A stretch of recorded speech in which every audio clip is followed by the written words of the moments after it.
لوگوں میں سب سے زیادہ اللہ کا محبوب وہ ہے جو مخلوق کے لیے زیادہ نافع ہے۔ حضرت سعید بن ابی بردہ اپنے باپ سے اور وہ اپنے دادا سے روایت کرتے ہیں کہ آقا کریم علیہ السلام نے ارشاد فرمایا علی کل مسلم صدقہ، ہر مسلمان کے اوپر لازم ہے کہ وہ صدقہ کرے۔ تو ایک شخص نے عرض کی کہ اگر کوئی شخص اس کی استطاعت نہ رکھتا ہو تو پھر وہ کیا کرے؟ فرمایا کہ وہ اپنے ہاتھ سے کوئی مزدوری کر لے اور اپنا پیٹ بھی پالے اور اس میں سے کچھ بچا کے اپنے ضرورت مند بھائیوں کی مدد کرے۔ جب حالات ایسے ہوں تو وہ کچھ مزدوری کر کے ان کے درد کا مداوع کرے۔ عرض کی حضور اگر کوئی یہ بھی نہ کر پاتا ہو تو آقا کریم نے ارشاد فرمایا وہ کسی مشکل میں پھنسے ہوئے شخص کی، کسی حاجت مند کی ضرورت کو عملاً پورا کر دے، کسی پھنسے ہوئے کو نکال دے، کسی ڈوبتے ہوئے کا ہاتھ پکڑ لے، کسی کا بوجھ اٹھا کے کمر پہ لاد کے منزل تک پہنچا دے، کسی دکھی کے کام آ جائے، تو وہ عملاً کسی پھنسے ہوئے مشکل میں مبتلا شخص کی مدد کر دے، اس کی اعانت کر دے، اس کی نصرت کر دے، تو یہ بھی اس کا صدقہ ہے۔ کیلا حضور سے عرض کیا گیا ارأیت ان لم یستطع، اس میں اتنی سخت بھی نہ ہو کہ کسی دکھی کا ہاتھ پکڑ کے کسی مجبور کی مدد کرے، اگر اس کے پاس یہ طاقت بھی نہ ہو تو آقا کریم نے ارشاد فرمایا قال یامر بالمعروف او الخیر، وہ نیکی کا حکم دے، اچھائی کی تلقین کرے۔ وہ ترغیب تو دے سکتا ہے، لوگوں کو بتا تو سکتا ہے کہ فلاں گلی میں ایک فاقہ زدہ شخص زندگی اور موت کی کشمکش میں ہے، لوگوں اس کی مدد کو پہنچو۔ وہ دہائی تو دے سکتا ہے، وہ شور تو مچا سکتا ہے، اپنے بھائیوں کی مدد کے لیے لوگوں کو تحریض تو دے سکتا ہے، ترغیب تو دے سکتا ہے، ابھار تو سکتا ہے۔ پھر عرض کی گئی ارأیت ان لم یفعل، کہ حضور اگر وہ یہ بھی نہ کر سکتا ہو تو آقا کریم نے ارشاد فرمایا اس کا وجود کسی کے لیے شر کا ذریعہ نہ ہو، اس کا وجود کسی کے نقصان اور ضرر کا سبب نہ ہو، فرمایا فإنہا صدقہ، اس کا یہی صدقہ ہے۔ کسی کو سکھ نہیں دے سکتا تو دکھ نہ پہنچائے، کسی کی مدد نہیں کر سکتا کسی کو دھکا نہ دے، کسی کی خیر خواہی نہیں کر سکتا تو بدخواہی کا مزاج چھوڑ دے، تو یہی اس کا صدقہ ہے۔ اللہ اکبر۔ تو اللہ کے محبوب علیہ السلام نے ہمیں ایک لائحہ عمل دیا، میں اور آپ دیکھیں کہ ہم ان میں کس مقام پہ کھڑے ہیں۔ اللہ نے اگر ہمیں مال فراواں عطا کیا ہے ہماری ضرورت سے زیادہ، تو ہمیں اس میں سے صدقہ کرنا چاہیے، دل کھول کے صدقہ کرنا چاہیے۔ حضور علیہ السلام نے 3 چیزیں قسم کر کے کہیں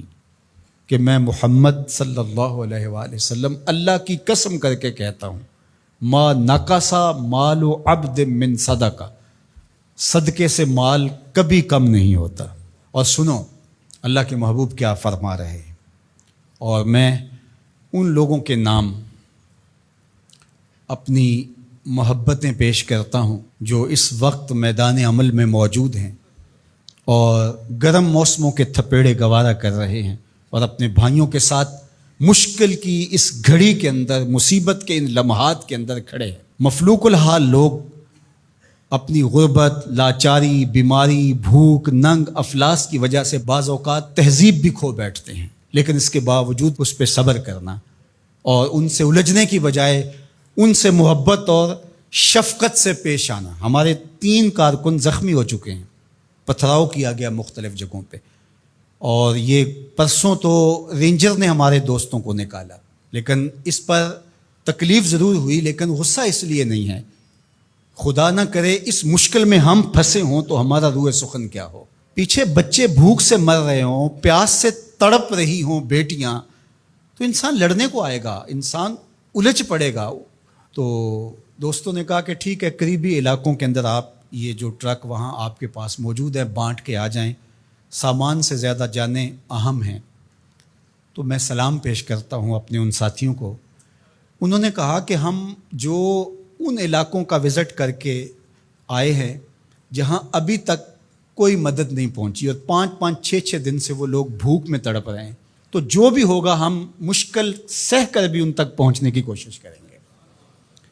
اللہ ان کی حفاظت فرمائے، ان کی مدد فرمائے، ان کی نصرت فرمائے۔ اب سنیے حضور نے کیا ارشاد فرمایا،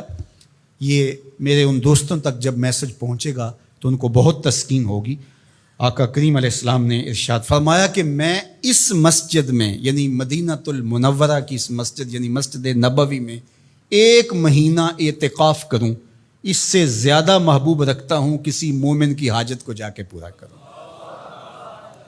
1 مہینہ مسجد نبوی میں اعتکاف کرنے سے زیادہ مجھے یہ پسند ہے، یہ زیادہ محبوب ہے، کسی دکھیے کے کام آ جاؤں، کسی مصیبت زدہ کے کام آ جاؤں۔ تو یہ وہ کام ہے کہ جو مجھے اور آپ کو کرنا چاہیے اور اپنی اپنی استطاعت کے مطابق آگے بڑھنا چاہیے۔ جو لوگ فیلڈ میں موجود ہیں، جو لوگ یہاں ان کے لیے کمک بھیج رہے ہیں، جو اپنے اموال سے اور اپنے کردار سے اس کام کے فروغ کا ذریعہ بن رہے ہیں، اللہ سب کو بہتر صلہ اور جزائے خیر عطا فرمائے۔ میں پنجاب، سندھ، بلوچستان اور KP کی پولیس کا بھی شکریہ ادا کرتا ہوں، بہت جگہوں پہ انہوں نے ہماری مدد کی، اور رینجر کا شکریہ ادا کرتا ہوں جنہوں نے بہت جگہوں پر ہمارے کارکنوں کو حفاظتی حصار فراہم کیا، اور اس وقت بھی وہ ہمارے دوستوں کے ساتھ چل رہے ہیں۔ اللہ سب کو جزا دے، پاک فوج کو قدم قدم پہ خیر عطا فرمائے۔ مشکل کی اس گھڑی میں جو بھی ان مجبوروں کے ساتھ کھڑا ہے، اللہ اس کی مدد فرمائے۔